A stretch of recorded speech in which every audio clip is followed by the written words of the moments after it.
Georgia says it is ready for talks with South Ossetia, but at the same time it is pulling troops for some decided action. The two breakaway pro-Russian regions of South Ossetia and Abkhazia.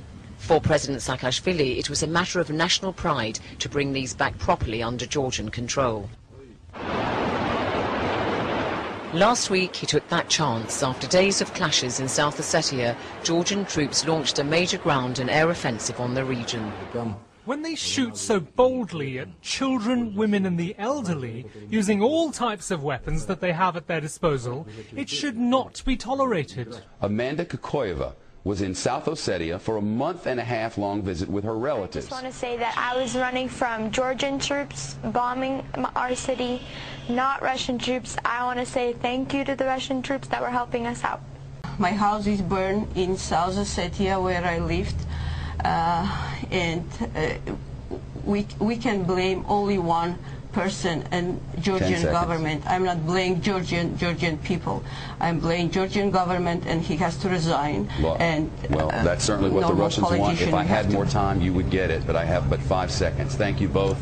The young girl's a hero in San Francisco, and understandably, there are gray areas in war. These actions have substantially damaged Russia's standing in the world. And these actions jeopardize Russia's relations with the United States and Europe.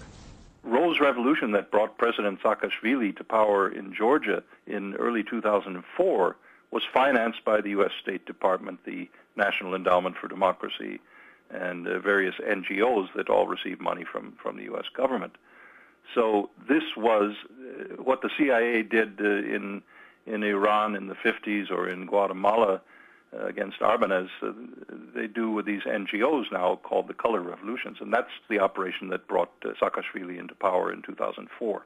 So he's essentially a Washington proxy or puppet figure, if you will, and that's how Moscow regards it, and one that is committed to bringing Georgia into NATO, which is extremely provocative. Mikhail Saakashvili rose to power in the heady days of the Rose Revolution of 2003 that swept out the government of the Soviet-era veteran Eduard Shevardnadze.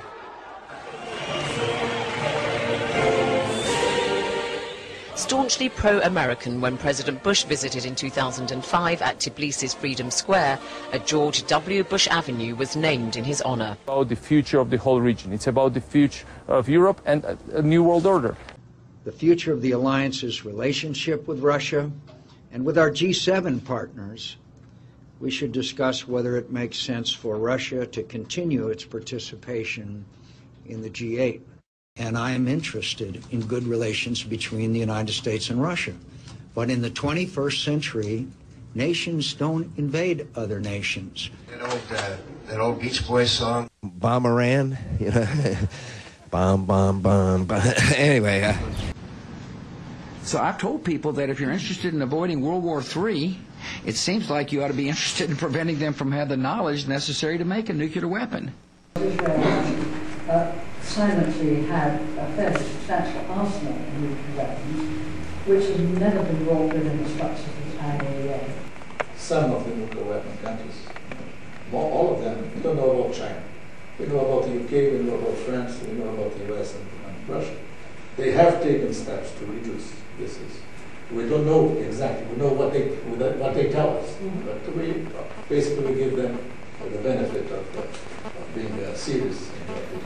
In a December 2007 NATO-sponsored report entitled Towards a Grand Strategy for an Uncertain World, it psychotically states, the forced use of nuclear weapons must remain in the quiver of escalation as the ultimate instrument to prevent the use of weapons of mass destruction. Yes, it actually double speaks that preemptive nukes must be used by the West to prevent the use of weapons of mass destruction. The NATO view in this report is a virtual copy and paste from the United States 2002 Nuclear Posture Review document.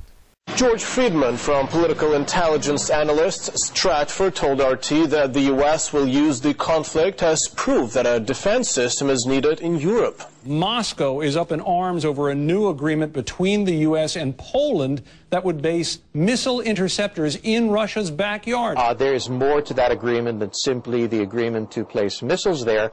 The United States has also said that it will place troops there to protect the missiles. A top Russian general says by agreeing to put the missile shield on its soil, Poland could be swept up in any potential conflict between Russia and the U.S. How do you use force?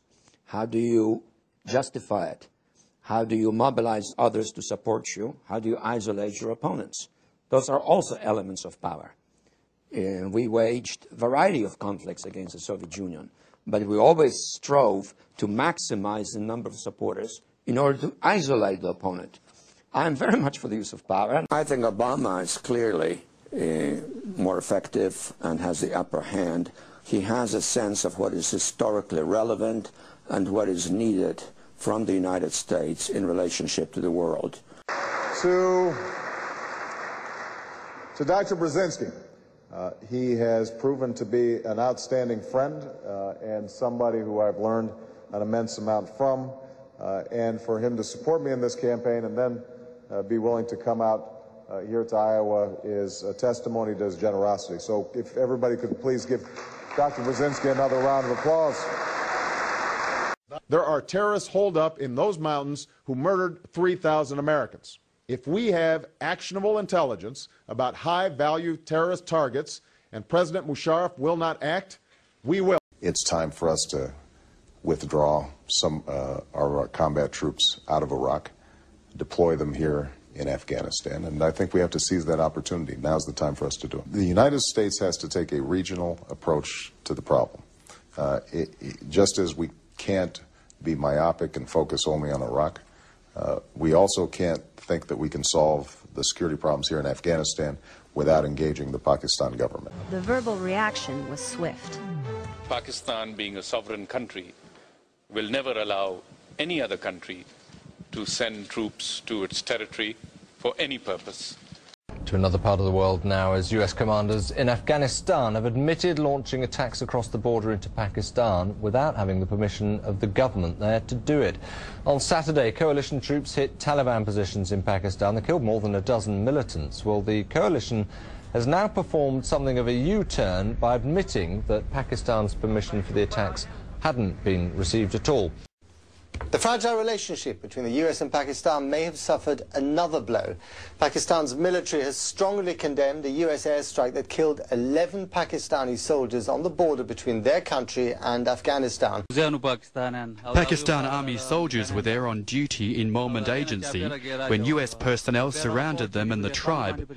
They started firing on them and on us. So the Mobilised tribe and the Pakistan soldiers fought back. The US forces ran away. Then suddenly aircraft came and started bombing. That's why so many people were killed or injured. But would you consider unilateral US action? I will push Pakistan very hard to make sure that we go after those training camps. But I don't think there's any doubt that that should be our policy, and will continue to be our policy. But it is the current policy. I believe it is the current policy. So there's no change then? I don't think there's going to be a change there. The national intelligence estimates this week indicated that we are less safe. Al-Qaeda has regrouped. They are stronger than ever before. Let me tell you something. As President of the United States, I will spend all my days thinking about how to keep you safe. But part of how I'm going to do that is making sure that we're fighting on the right battlefields instead of the wrong battlefields. We cannot continue to rely only on our military in order to achieve the national security objectives that we've set. We've got to have a civilian national security force that's just as powerful, just as strong, just as well funded. No, I've always, a dictatorship would be a heck of a lot easier. There's no question about it. And for the last 7 years, the administration has failed to face the biggest forces shaping this century. The emergence of Russia, China, and India as great powers. The spread of lethal weapons. We've once again seen the consequences of this neglect, with Russia challenging the very freedom of the new democratic country of Georgia. Barack and I will end that neglect. We will hold Russia accountable for its actions.